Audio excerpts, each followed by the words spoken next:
Nobody at the small neighborhood clinic knew why Emma Hayes always sat in the corner during lunch. They thought she was shy. They thought she was afraid of confrontation. They thought she was simply the quiet nurse who apologized whenever someone bumped into her.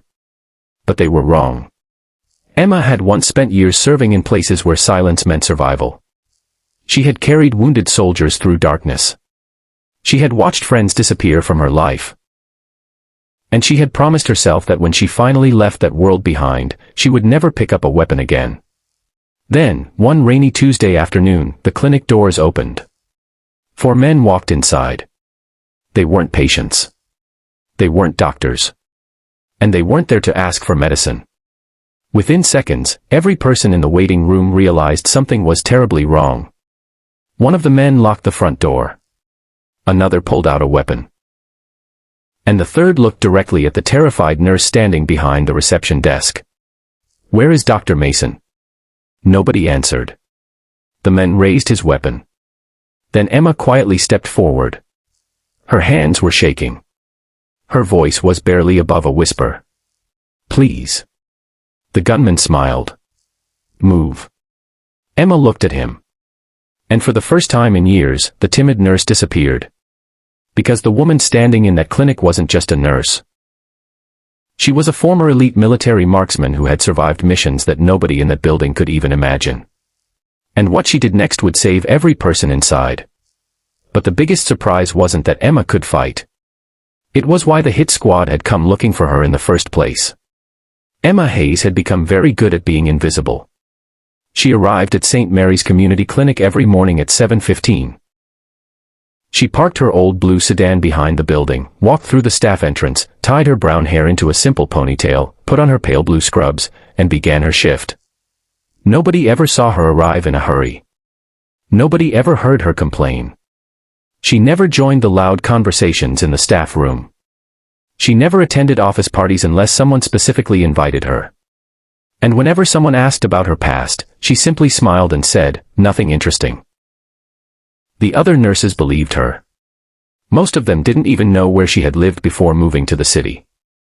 They didn't know why she never liked fireworks. They didn't know why sudden loud noises made her eyes instinctively scan the room. And they certainly didn't know why she always chose a seat that allowed her to see both the entrance and the windows. To everyone else, Emma was simply timid. But there was one person who never saw her that way. Dr. Daniel Mason. He was the clinic's medical director and one of the kindest men Emma had ever met. Daniel had a habit of remembering everyone's name. He remembered which patients couldn't afford medication. He remembered which elderly patients lived alone. He remembered which children were afraid of needles. And he remembered Emma's birthday. That was something Emma wasn't used to. On her 32nd birthday, Daniel placed a small cake beside her computer. Emma stared at it. "You didn't have to do this." Daniel smiled. "I know." She looked down. "Thank you. You spend your whole life taking care of everyone else." He pushed the cake toward her. "Someone should take care of you sometimes." Emma smiled. For a few minutes, she almost forgot about the past. Almost. Then the clinic's front door slammed. Emma's eyes immediately moved toward it. A young boy had dropped something outside. The sound had been harmless. Nothing was wrong. Still, Emma's heart had started beating faster. Daniel noticed. "You okay?" Emma nodded. "Just tired." He smiled. "You should take a break." "I will." But she didn't. Emma rarely did. That was the strange thing about her. She was gentle with everyone except herself. She could comfort a frightened child. She could sit beside an elderly patient for an hour. She could hold someone's hand while they received terrible news. But she couldn't forgive herself for surviving the life she had left behind. Years earlier, Emma had been known by another name. Not publicly. Not officially. But among the people she served with, she had been known as one of the most reliable marksmen in her unit. She had trained for years. She had learned discipline, patience, observation, and above all, control. She had discovered that courage wasn't the absence of fear. Courage was deciding what to do while afraid. But eventually, the missions became too much. One operation had changed everything. A teammate named Sarah had been injured while protecting civilians. Emma had stayed beside her until help arrived. Sarah survived. But another member of their team didn't. His name was Michael. He had been the person who could make everyone laugh during the worst days. After Michael's death, Emma realized she couldn't keep living between life and death. She wanted something ordinary. So she left. She became a nurse. She told herself she was finished with that world. And for 5 years, she had managed to keep that promise. Until Tuesday afternoon. The clinic was busy. Rain hammered against the windows. Patients filled the waiting room. A mother held a coughing child. An elderly man sat beneath a blanket. 2 teenagers whispered near the vending machine. Everything felt normal. Then the front door opened. 4 men walked inside. Emma noticed them immediately. Not because they looked dangerous.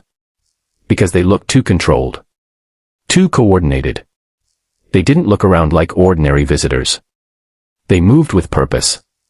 The man in front approached reception. Dr. Mason. Emma looked at him. Do you have an appointment? He stared at her. No. Then you'll need to wait. The man smiled. I don't think you understand. Emma's stomach tightened. Understand what?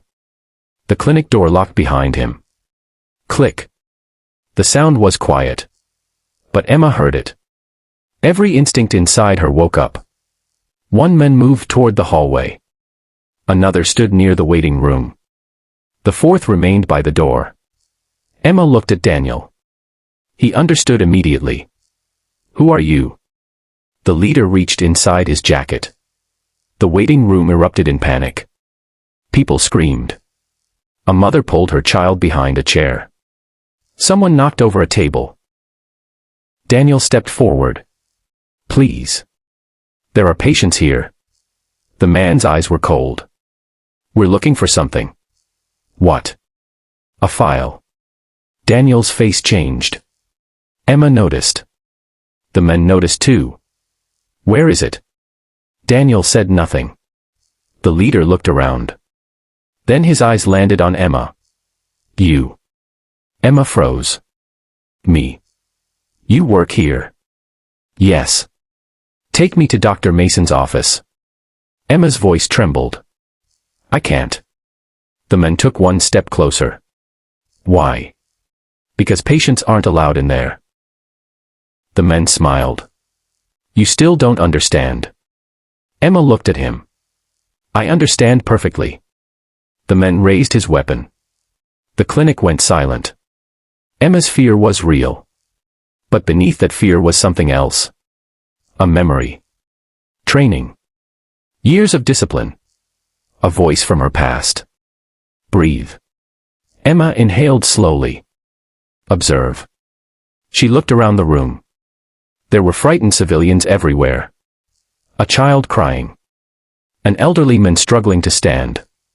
A young receptionist hiding beneath the desk. Daniel standing between the gunman and his patients. Emma knew she couldn't allow panic to take over. She stepped forward. Please let the patients leave. The leader laughed. You're worried about them? Yes. Why? Emma looked him directly in the eyes. Because that's my job. The man shook his head. You're not a hero. Emma quietly answered. I know. Then the lights went out. The entire clinic disappeared into darkness. Someone screamed. The attackers shouted. And in those few seconds, something extraordinary happened. Emma moved. Not wildly. Not recklessly. Calmly. She guided the frightened mother and her child away from danger. She pulled the receptionist toward a safer corner. She helped the elderly man behind a solid counter. She knew where everyone was. She knew where the exits were.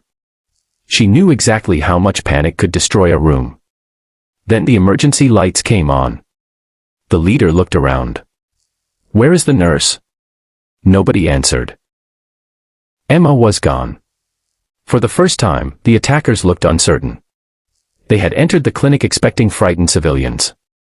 They hadn't expected someone who understood exactly how dangerous they were. And they had no idea that the quiet nurse was already preparing to protect everyone inside. Emma stood in the corridor. Her breathing was steady now. She could hear footsteps approaching. But she wasn't thinking about herself. She was thinking about the patients. Daniel found her. Emma. She turned. Are you okay? He nodded. Yes. What are you doing? Getting everyone out. Daniel stared at her. Who are you? Emma didn't answer. Emma. I'll explain later. How do you know what to do? She looked at him. Because I've been in situations like this before. Daniel's expression changed. Situations like this. Emma nodded. Then she heard footsteps. The attackers were moving through the building. Emma looked toward the patients. We need to keep them calm. Daniel whispered. Are you military?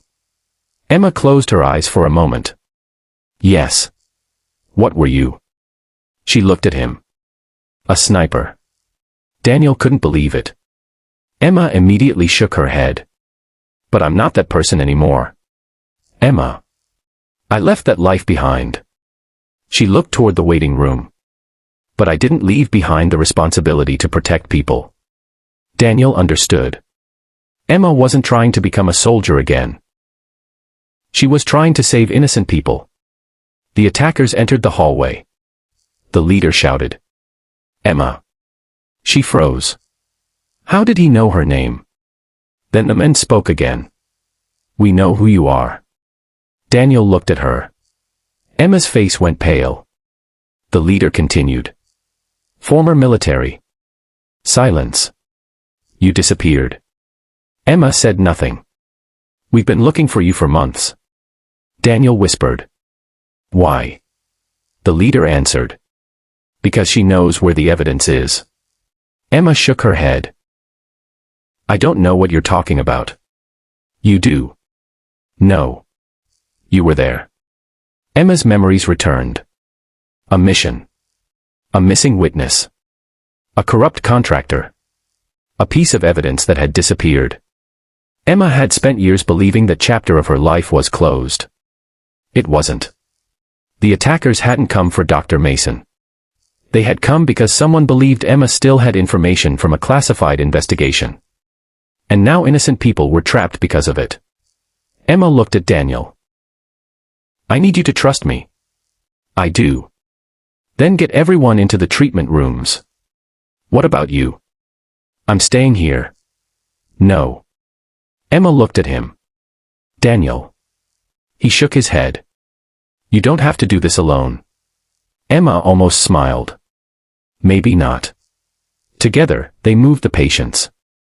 The attackers searched the clinic. Emma never attacked them recklessly. She used the environment. She stayed between the gunmen and the civilians. She created opportunities for people to escape. She kept everyone alive. Eventually, police sirens could be heard outside. The attackers panicked. The leader grabbed Daniel. Emma stepped forward. Let him go. The man pointed his weapon toward Daniel. You have something we want. I don't. Then tell us where the file is. Emma realized the truth. The file didn't exist anymore. But the information did. And someone had manipulated these men into believing Emma had it. She slowly reached into her pocket and pulled out her old military identification. I don't have what you want. The leader stared. But I know who does. The attackers hesitated. Then police surrounded the building. The situation ended without Emma taking a life. The men were arrested. The patients were safe.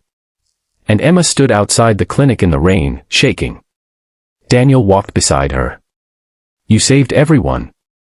Emma looked down. I was just doing my job. No.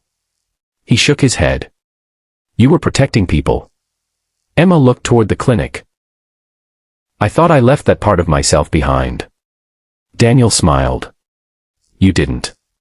Emma finally understood something. Her past wasn't something she had to be ashamed of. She didn't have to pretend it never happened. She could take the strength it had given her and use it for something better. Weeks later, Emma returned to work. The clinic was different. People treated her with respect. The elderly patients called her their hero. The children asked her if she was a secret agent. Emma always laughed. No. She was simply Emma. The nurse. The woman who listened. The woman who cared. The woman who had survived. One afternoon, Daniel found her sitting beside the same window where she always ate lunch. You know, he said, you don't have to sit alone anymore. Emma smiled. I know. She looked around the clinic. For years, she had tried to disappear. Now she realized she didn't need to. Her scars didn't make her weak. Her past didn't define her. And being afraid didn't mean she wasn't brave. Sometimes courage looks like a soldier standing on a battlefield. Sometimes it looks like a nurse holding the hand of a frightened patient. And sometimes it looks like an ordinary person deciding that fear will not stop them from protecting someone else. Emma had spent years believing her greatest strength was her ability to fight. She finally realized it wasn't. Her greatest strength was that after everything she had seen, she had chosen to remain kind. And that was something no enemy could ever take away from her.